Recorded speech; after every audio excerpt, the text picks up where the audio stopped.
Welcome to the Ports Garrison. Please like, subscribe, and share. Thank you. Greetings, and once again, welcome to the Ports Garrison.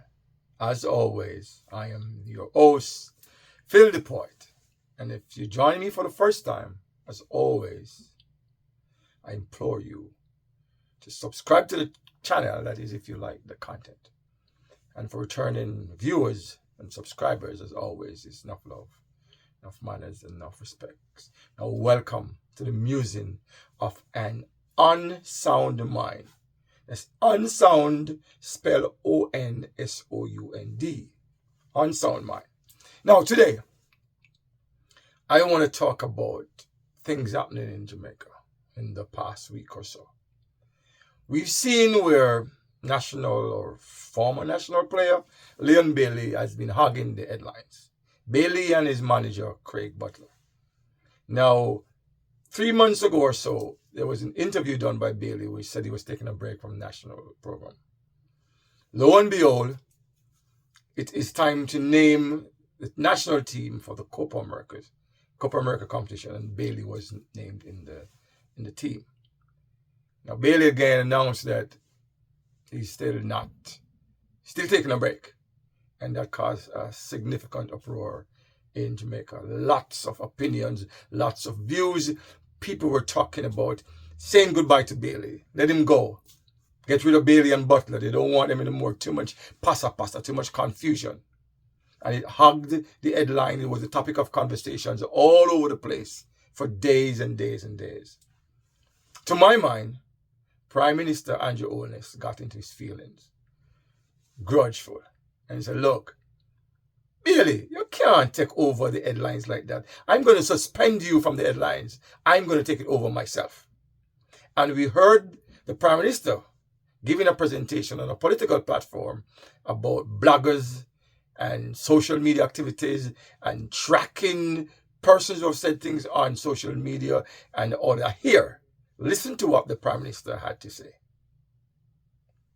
A young person made a post on social media that bordered on being defamatory, probably libelous. The person was tracked and their identity discovered. Long and short, the person was put up to doing this by another political organization. And we have been tracking several such cases where you see some posts being made that border on defamatory or libelous. And when you dig behind, which we have the capabilities to do, and to discover the people behind these accounts, there are young persons being recruited to do this. It is purely out of good conscience that many of them we don't pursue, because they are young people, they are being misled, they are being used for the wrong purpose. Because they are native to social media, they are being used to manipulate social media, to comment on posts negatively, to spread rumors about people, to do some really nasty things. And you're going to see some actions very shortly for those persons.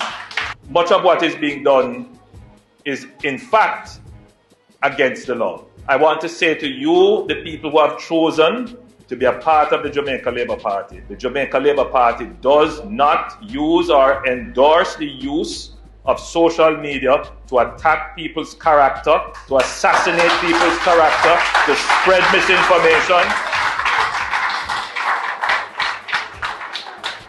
We have too many good news items, too many achievements that you need to promote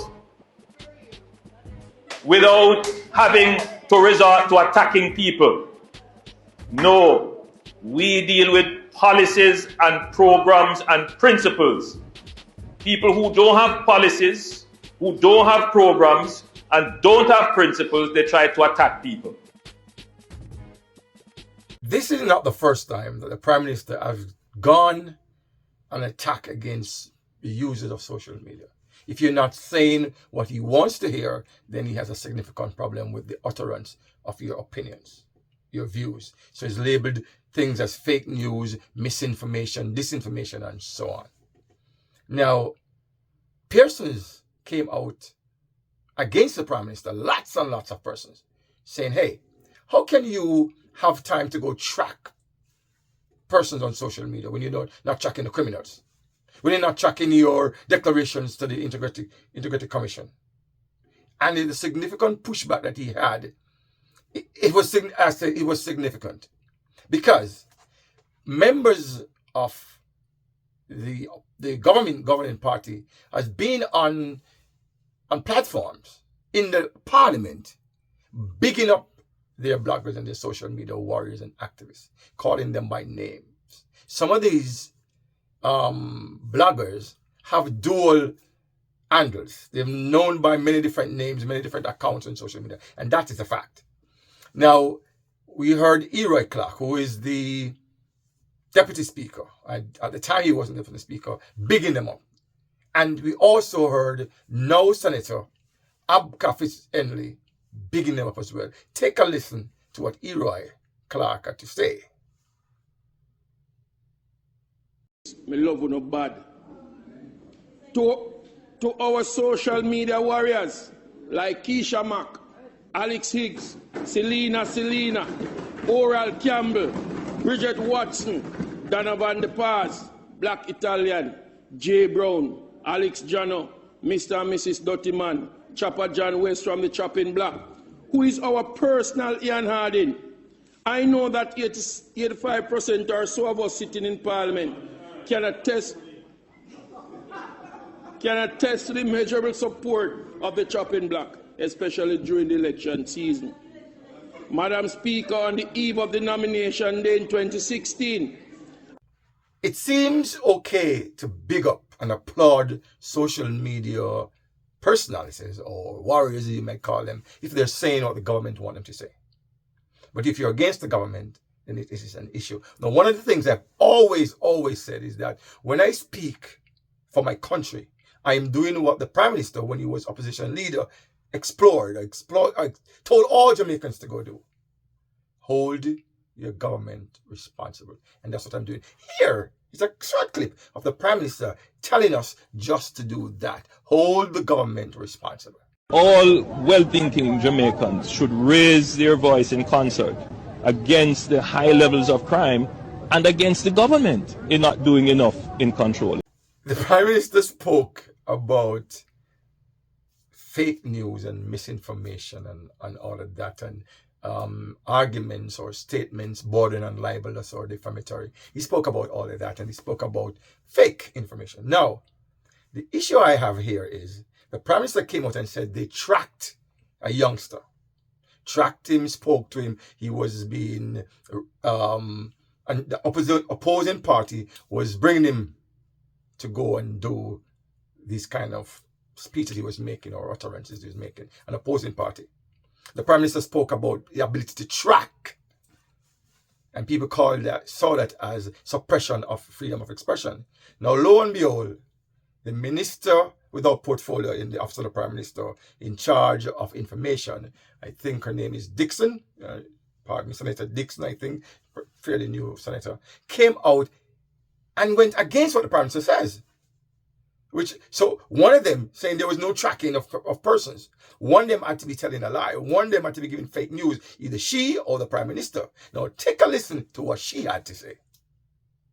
As we begin, I always start with a few things that are noteworthy, and I think the first one is to speak to issues related to misinformation and disinformation. There's a lot of talk about this area, and I think it's important that we clarify.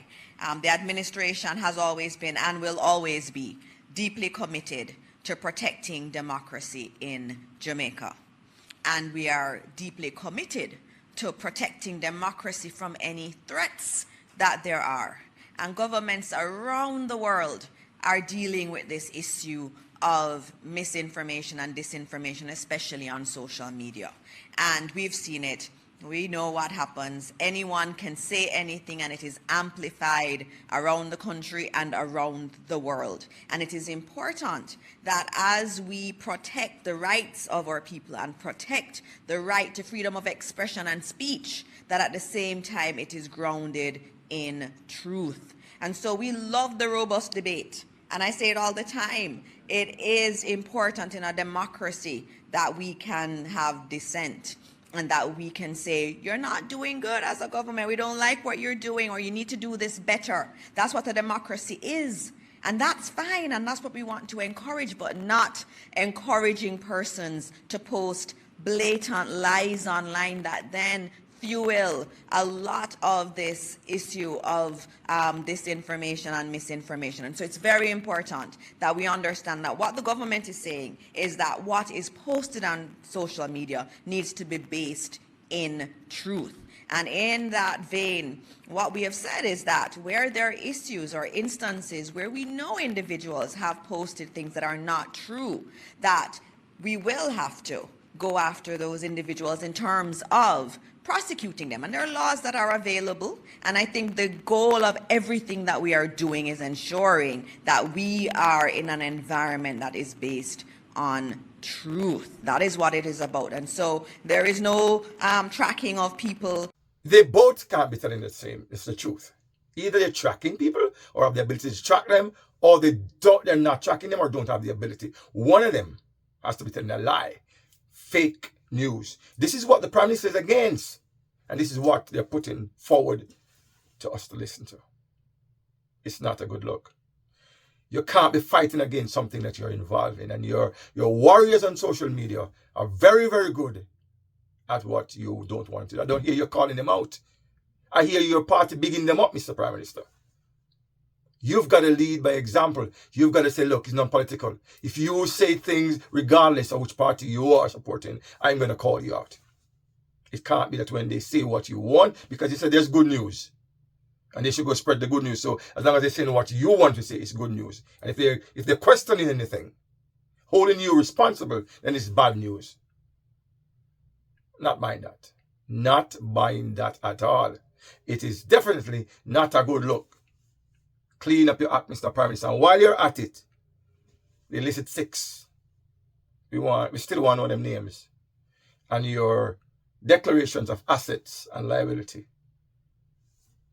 to the Integrity Commission is still a matter that irks my mind. Fix it. Sort it out. Thank you for watching. And until next time, as always, is enough love, enough manners, enough respects. Thanks for watching.